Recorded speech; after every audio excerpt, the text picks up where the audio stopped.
you play this go-getter role on Selina. Yeah. How do people react when they meet you? They're a lot nicer now. Yeah. How bad were they? Not as bad. Ilikuwa just bad on social media. I'd get all kinds of Keyboard warriors. People tell him, "Oh, you can't touch our Selina. You can't touch our Nelson." I'm like, okay, cool. I like. You know what the vibe that I'm getting here. Yeah, I'm doing my job as I should be doing it. Yeah. So it's been pretty pleasant for me. Sijaiko in a situation where I needed to explain myself at the mbona ulifanya hivi, ni zile tu jokingly, wewe naona kwanga mbaya aje, mbona unafanyanga hivi, mbona unafanyanga vile. It's never really been chaotic or violent in any way, so to speak. It's been pretty good. Pretty good. The reception, the following, the love, and the support. It's pretty good, and I'm grateful, thankful for that.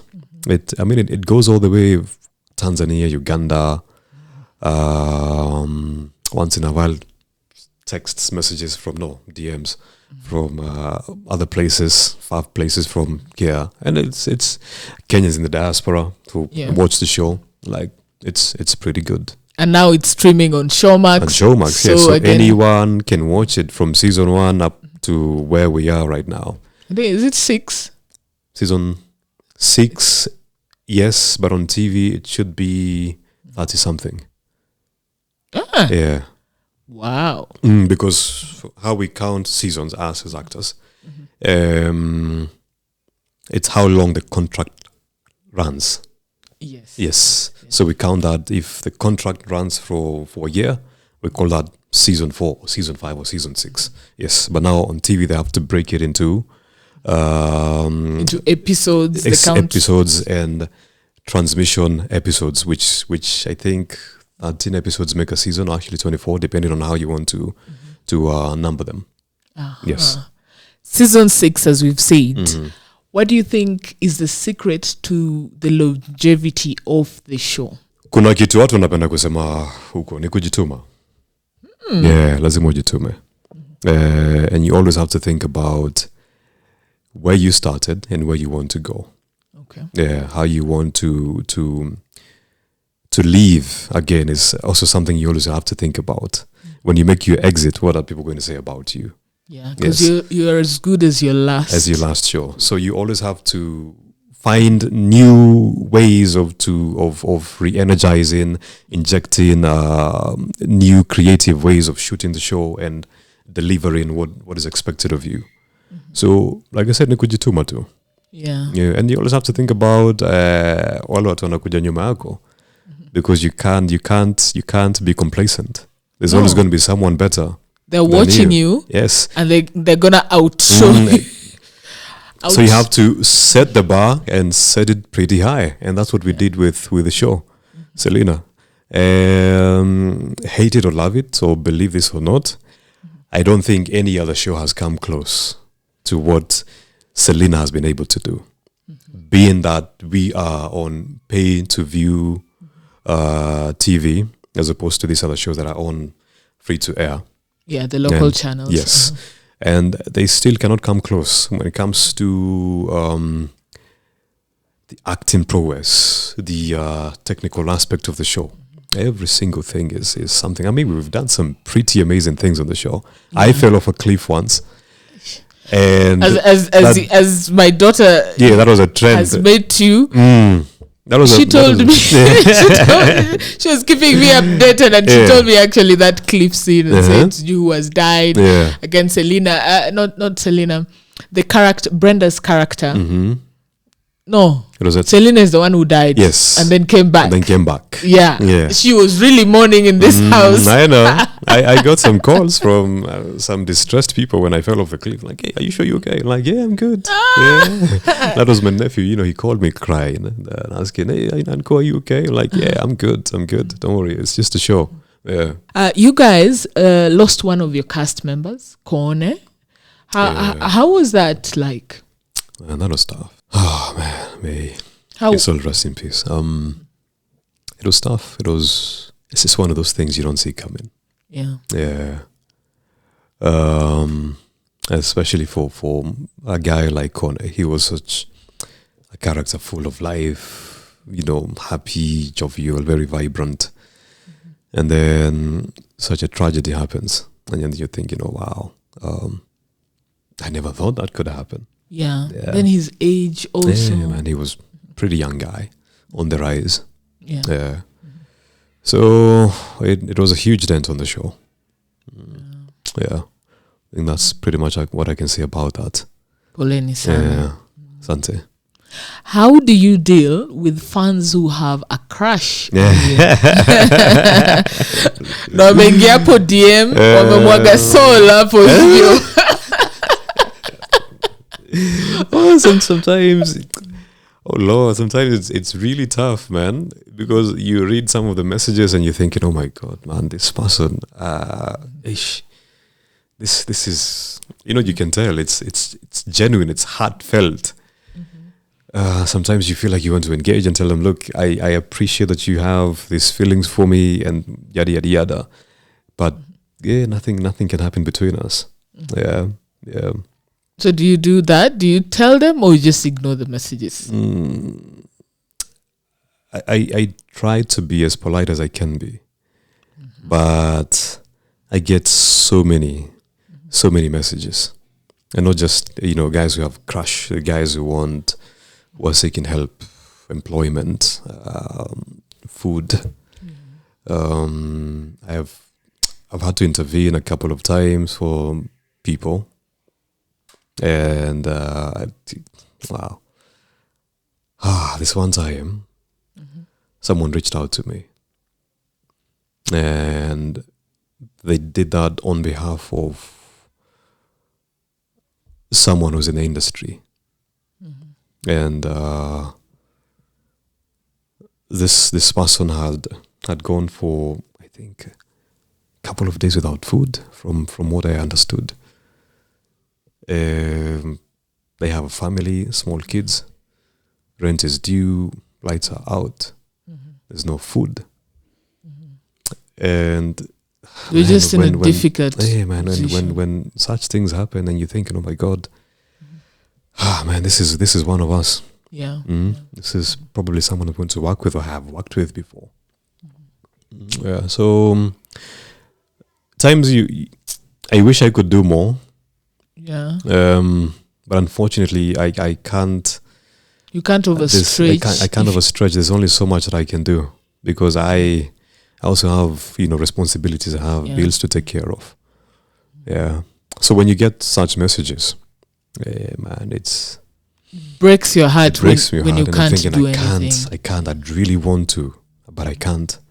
Yeah, I try to help where I can, but man, 5 times out of 10 you can't. There's nothing much you can do.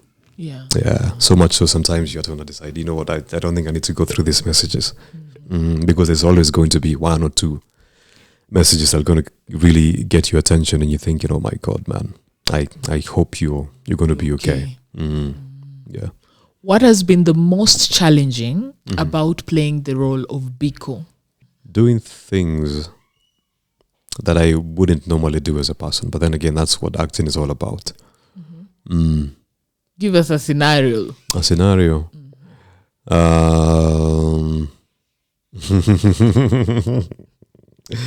I've had a couple of scenes actually. The cliff scene was tough for me. Because at the time when I was shooting that cliff scene, I was going through some personal problems. And then I liken it to when Jesus went up the mountains, and everyone used to look at him like, this person who has everything, like you're the savior, you figure out everything. And then when he went up the mountains and he left his disciples behind to go say the last prayers, sort of. And when he was there, he broke down. Yeah. I I'm not saying I'm Jesus. I just kind of felt the same way. People look at you like, oh, you seem to have your ish really put together. Yeah. But it's live. Yeah, I know. And I recall, just being on that set somewhere in my Mahi. It was hot and cold at the same time. Have you ever been in that situation? It's the breeze is something else. It's biting. So I remember being there as Biko, and elements of Peter Kamau would show up now and then, and I'm thinking, oh my God, this guy is here. He is, he's was about to get married, and now he's been told his wife to be is with another man. Yeah. At the same venue. Yeah. And then you think about things that you're going through as a person in real life. Yeah. I think I'm too close to this. I almost kissed it. Yeah. And it just broke down. I remember just being there. I don't know why they didn't show that on TV. And I just broke down for like 5 minutes or so. And guys were just there looking at me like, oh my God, what is going on? They were thinking like, you really like Selina this much. Is it part of the show? But then when I couldn't stop, they're like, hey, okay, cut. Let's just give him some time to go through whatever it is that he's going through. Yes. And then after that, my character went through a metamorphosis of some sort, and he came back as a version 2.0 of himself. And he was dreadful. The more uglier version. He was angry with just anyone and everyone, and he was just hell bent on punishing anyone who got in his way. Yeah, so the things he would do and go through at that point were quite tough. There's this one scene. He was so convinced that he wanted to tell everyone, look, actually this guy did kill me for Cliff. So he had someone to go get a body for him from a morgue, just to prove that I actually fell off the cliff, and this is the body that you guys have been looking for. Yeah, so he went and got a mutilated body, rotten, just to prove a point. Just an angry man. Yeah. Yeah. So some of those things you think about them, and it drains you in real life. And sometimes you'd want to leave your work at work, but it's when you're sleeping that's when you think about, oh my God, oh, this guy is going through it. Yeah. I always think about Hannibal Lecter. If you've watched the series, I think I've watched snippets of it of Hannibal, and I'm like, how does this guy sleep? Yeah. Like, how do you not become the Hannibal when you get home? Yeah. After playing this dark role. Yeah. Remember, there's one scene I saw, and someone knocked on his door. I think a neighbor, someone, and then he had this very cold stare, this gaze that kind of looks through your soul. And the lady was asking, I don't remember what caught my attention is how he said, I'd like to have you both, you and your husband, for dinner.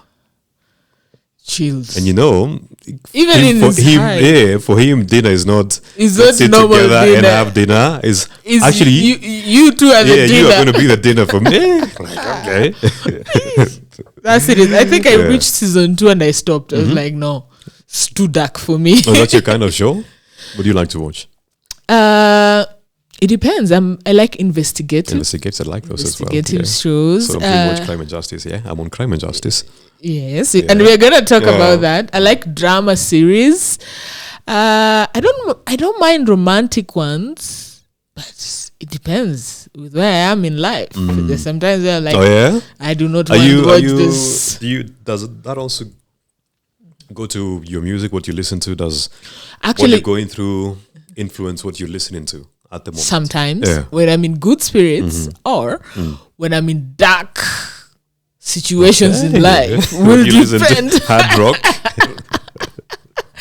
So it switches, but generally, I flow. Yeah, as long as I like it, I'm good. You're good I'm not too choosy. Yes, that makes the two of us. Yeah, I'm not too choosy, although I tend to listen to a lot of hip hop. old school hip hop, 90s. I think I'm growing old. I'm not really keeping up with the new age. The new ones. You're not missing anything. The new ones are not that Once good. in a while, you'll bump into something that's pretty good. I'm also really liking the Afro pop. Yeah. I like the vibes, the jives are pretty good. I like that. I like Amapiano. I've always been a big fan big fan of South African music and TV shows as well. Yeah, but mostly it's a lot of old school hip hop and R&B. What was Shanghai? What are these people talking about? Yeah. Okay, we diverted. We are going back. How is it working with Pascal and Celestine? Oh man, it's amazing. I met Selina on set. I've never met her before. And I've said this on interviews before. When I first saw her, I was like, what? Why? not in that way. It's just that I felt like she was a bit. I don't know. Yeah, I just felt like you and I can't really be friends. And then surprisingly, we are really close. We're really good friends. But then again, I have that thing of not liking people at first. And then as time goes by, I'm like, oh wow, you're a pretty cool person, and that's how I know I'm going to be friends with so and so. Yes, because if I go with energies, you go with energies. What people give you, people give me, because it is never wrong when I meet people and they come with bad energies. I know it's bad on the onset or down the line, but it's gonna be trouble, and it is. I've never missed it. Yeah, but have you ever met people you thought they have some brilliant positive energy, but as time goes on, you start to see the layers. Everything is breaking. And that happens with a lot of people, I think. Especially in this industry, that happens a lot. I think you come on to make an impression so much, but you meet a lot of people. Oh my God, and I'm not that type of guy. So normally when I come across people like that, I usually draw back a bit because I know you. Chances are you can't keep this up for too long. Yes. Yeah. Oh, back to Selina, to Celestine. Oh yeah, Celestine. Yeah. Good friends. We've been good friends for what, since mid 2018 up until now. We talk on and off set, so we are pretty good. To Cody, I met him way before the show. Okay. So we've always been boys. Good peeps as well. Talented. Amazing people. Some of my friends. What will you miss about playing Biko? It's the things he does, man. That guy. And his connections. What? Hey, you it's like you had a whole evolution. I know Biko with his character. Hey, I think Biko would call the president and tell him, look, I'm in a bit of a situation here. Would you come through? He's that guy. His connections are quite something. You have a situation with the police. It's okay. I know who to call. And I'm not calling a true Mr. Fix-It. I'm going to the top tier and calling in favors because and he's also very charitable. And that also earns him a lot of favors along the way. Yeah. So I like that about him. I'm charitable as well. I don't want to think so. But his connections are quite something. I wish I had those connections. Yes, in real life. Yes. I'm in a situation. I know some guy. I know a guy. Yeah, I'll fix it for you. That's nice.